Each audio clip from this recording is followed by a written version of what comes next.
ஸ்ரீ தேவி பாகவதம் 259 பகுதி. சுவாக சக்தி தோன்றிய கதை. மகாத்மாவே, வேதங்களிலும் புராணங்களிலும் கூறியுள்ள உபாக்கியானத்தை கூறுங்கள் என்று நாரத மாமுனிவர் கேட்டார். நாரதரே, சிருஷ்டிக்கு ஆரம்பத்தில் சகல தேவர்களும் பிரம்மதேவரிடம் சென்று தங்களுக்குரிய உணவை பற்றி கூறினார்கள். உடனே பிரம்மதேவர் ஸ்ரீ மகாவிஷ்ணுவை தியானித்தார். ஸ்ரீ மகாவிஷ்ணு ஒரு கலையினால் யக்ஞ ரூபமாக அவதரித்தார். அப்போது பிராமணர்கள் பல விதமாக அவி உணவுகளை ஆகாரமாக கொடுத்தனர். ஆனால் அவற்றை தேவர்களால் பெற முடியவில்லை. அதனால் அவர்கள் மீண்டும் பிரம்மலோகம் சென்று முறையிட்டனர். பிரம்மதேவர் தேவியை போற்றி துதித்தார்.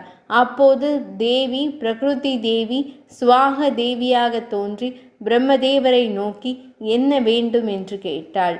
அதற்கு பிரம்மதேவர், தேவி, அக்னிக்கு வெப்ப சக்தி இல்லாததால் தாமே அவனுக்கு எரி சக்தியாக வேண்டும். ஸ்வாஹா என்று கூறி தேவர்களுக்கு அவி ஹோமம் செய்வார்களாயின் அவி உணவை தேவரீர் பெற்று மகிழ வேண்டும் என்றார். அதை கேட்ட ஸ்வாஹா தேவி வேதனையுடன் கூறினாள், பிரம்மதேவரே, நான் ஸ்ரீ மகாவிஷ்ணுவையே விரும்புகின்றேன். அவரை தவிர வேறு எவரையும் சேர மாட்டேன் என்று கூறி சென்று ஸ்ரீ மகாவிஷ்ணுவை நினைத்து 1,00,000 ஆண்டுகள் ஒற்றை காலில் நின்று தவம் செய்தாள். அதனால் மகிழ்ந்த ஸ்ரீ மகாவிஷ்ணு அவள் முன் தோன்றி, நான் வராக அவதாரம் எடுக்கும் போது நீ எனக்கு மனைவி ஆவாய். இப்போது நீ அக்னிக்கு சக்தியாக இருந்து அவனுக்கு பத்தினியாகவும் தலைவியாகவும் போற்றி வழிபடுவதற்கு தகுந்தவளாகவும் இருப்பாயாக. உன்னை அக்னி தேவன் மிகவும் பிரியத்துடன் கூடி குலாவுவான் என்று கூறி மறைந்தார்.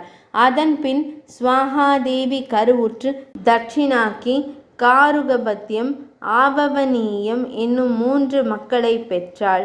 அதன் பின் பிராமணர்களும் முனிவர்களும் ஸ்வாஹா என்பதை இறுதியாக கொண்ட மந்திரத்தை உச்சரித்து அவிபாக தானம் செய்தனர்.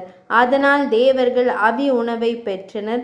ஸ்வாஹா என்று உச்சரிக்காத எந்த மந்திரமும் உரிய பயனை தராது.